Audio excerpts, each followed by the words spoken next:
क्या किसी बड़े को बचाने के लिए एक आईएएस अधिकारी को बलि का बकरा बनाया जा रहा है? क्या झारखंड का सबसे बड़ा घोटाला अब धीरे धीरे बाहर आ रहा है, लेकिन केवल चुनिंदा चेहरों को सामने लाया जा रहा है? जी हाँ, हम बात कर रहे हैं झारखंड के वरिष्ठ आईएएस अधिकारी विनय कुमार चौबे की, जिन्हें झारखंड एसीबी ने 38 करोड़ के शराब घोटाले में गिरफ्तार कर सीधे जेल भेज दिया है। नमस्कार, आदाब, जोहार। आप देख रहे हैं न्यूज़ 5 AM।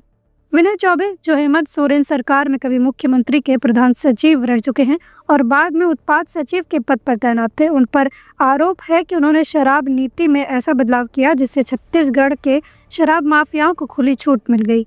यानी छत्तीसगढ़ का सिंडिकेट झारखंड में घुसा और सरकारी नीतियों की आड़ में होलोग्राम सिस्टम से लेकर सप्लाई तक की चाबी इन्हीं के पास थी। एसीबी ने अचानक सुबह सुबह उनके आवास पर दबिश दी, फिर कागजात जब्त किए और पूछताछ के लिए अपने दफ्तर ले गई। मात्र 5 घंटे के भीतर झारखंड सरकार के वरिष्ठ अधिकारी को गिरफ्तार कर लिया गया।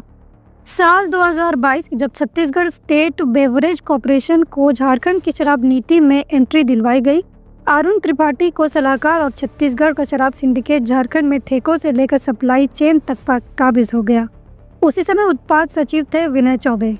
एसीबी के मुताबिक चौबे ने अपने पद का दुरुपयोग करते हुए एक ऐसी नीति बनाई जिससे झारखंड सरकार को बड़ा आर्थिक नुकसान हुआ और प्राइवेट सिंडिकेट को फायदा मिला। नेता प्रतिपक्ष बाबूलाल मरांडी ने इस गिरफ्तारी के बाद सीधा हेमंत सोरेन पर हमला बोला है।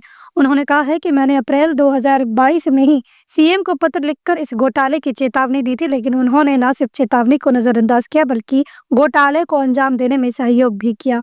मरांडी ने ये तक कहा कि सीएम और उनकी कैबिनेट रायपुर में शराब माफियाओं के खर्चे पर मौज कर रही थी। अब जब सीबीआई और ईडी की जांच नजदीक है तो छोटे अफसरों को बलि का बकरा बनाया जा रहा है। क्या एसीबी इस वक्त सिर्फ एक मोहरा उठा रही है? क्या छत्तीसगढ़ में सीबीआई और ईडी की सक्रियता ने झारखंड में भी सरकार को हिला दिया है? क्या ये गिरफ्तारी सिर्फ जांच के ध्यान भटकाने के लिए चल रहा है? पूजा Singhal money laundry case, Chhavi Ranjan भूमि घोटाला और अब विनय कुमार चौबे शराब घोटाला। अब तक 3 आईएएस अधिकारी जांच के घेरे में आ चुके हैं। झारखंड की नौकरशाही पर अब सवाल खड़े हो चुके हैं। झारखंड एसीबी ने पहले ही 7 अक्टूबर 2024 को प्रीलिमिनरी इंक्वायरी दर्ज की थी। अब वो एफआईआर में तब्दील हो चुकी है। ईडी भी मनी लॉन्ड्रिंग की जांच में शामिल हो चुकी है और सीबीआई अब इस पूरे सिंडिकेट पर नजर बनाए हुए है। तो क्या ये गिरफ्तारी सिर्फ शुरुआत है? क्या अब असली मास्टरमाइंड सामने आएंगे या फिर सिस्टम एक और बार छोटों को कुर्बानी देकर बड़ों को बचा लेगा? झारखंड की जनता जवाब मांग रही है। देश की निगाह इस घोटाले की परतें खुलने पर टिकी है, क्योंकि सवाल एक आईएएस की गिरफ्तारी का नहीं है, सवाल पूरे सिस्टम की सच्चाई का है। लॉन्ड्री की झंझट और दागों की टेंशन से परेशान? सिंपली क्लीन में पाएं धुलाई और ड्राई क्लीनिंग की बेहतरीन सुविधा। फैब्रिक वॉइस एग्रीगेशन के साथ हम इस्तेमाल करते हैं सबसे आधुनिक वॉशिंग टेक्नोलॉजी। हमारी एक्सप्रेस सर्विस से पाए कपड़े आज दिए कल तैयार। We offer free pickup and delivery. आज ही आइए सिंपल क्लीन पर। Shop number 3, Sartaj apartment, road number 10, Zakir Nagar, old Purulia road, Mango, Jamshedpur. Simple clean, जहां हर कपड़ा हो जैसे नया।